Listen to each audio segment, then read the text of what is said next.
संगत किसकी करनी चाहिए? जो व्यक्ति सात्विक हो, जिस व्यक्ति का मन शांत हो, अर्थात मनस्य एकम, वचनस्य एकम, कर्मस्य एकम महात्मनः, जिसका मन स्थिर, विचार पवित्र, जो उसी विचार के हिसाब से वचन बोले और जैसा बोले वैसा ही करे, उसकी संगति करना चाहिए।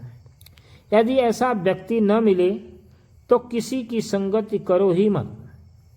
अध्यात्म मार्ग में जिस सफलता के लिए लोग कठिन तपस्या करते हैं, उसके लिए मन का, वचन का और कर्म का एक होना बहुत ही अनिवार्य है। जिस व्यक्ति ने अपने जीवन में इन तीनों की एकता या साम्यावस्था स्थापित नहीं कर पाया, उस व्यक्ति की कोई भी साधना सफल नहीं होती।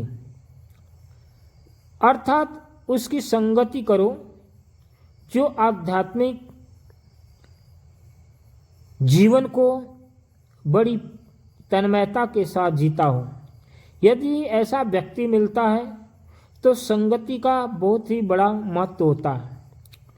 अध्यात्म मार्ग में जिसे सफलता चाहिए वह असंग रहे, अर्थात एकांत में। सर्वप्रथम तो आपकी सेहत ठीक रहनी चाहिए। एकांत में जीव पाप नहीं करता, एकांत में जीव झूठ नहीं बोलता, दूसरा नहीं बोले तो वो वाणी से मौन होता है। और जब दो व्यक्ति मिल जाते हैं तो मौन टूट जाता है। अर्थात एकांत में व्यक्ति दूसरे पर प्रभाव डालने की चेष्टा नहीं करता, दूसरा है ही नहीं। समूह में व्यक्ति पाप करता है, झूठ बोलता है, दूसरे पर प्रभाव डालने की चेष्टा करता है, संसार विक्षेप करता है, सत्य का बनाया हुआ अस्तित्व अर्थात मानव का बनाया हुआ नीति, इसमें मिलावट करने लगता है।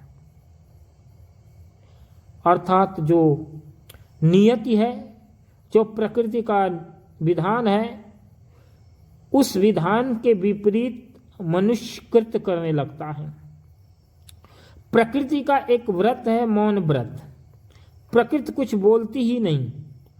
सूर्य नारायण जब उदय होते हैं तब कोई शंख की ध्वनि नहीं होती, कोई ढिढोरा नहीं पीटता। सूर्य के उदय होने पर फूल जब खिलते हैं तो कोई बिगुल नहीं फूंकते। अब खिलने वाले हैं, आकाश में बादल जब बरसते हैं तो वे गरजते नहीं, वर्षा हो जाती है। उसी तरह प्रकृति विक्षेप नहीं करती।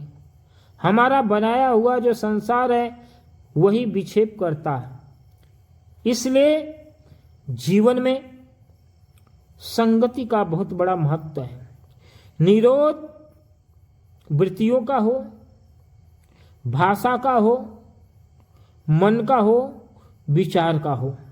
जब तक वस्तु, विषय और व्यक्ति के प्रति आपके मन में विरोध है तब तक चित्त वृत्ति का निरोध नहीं होगा।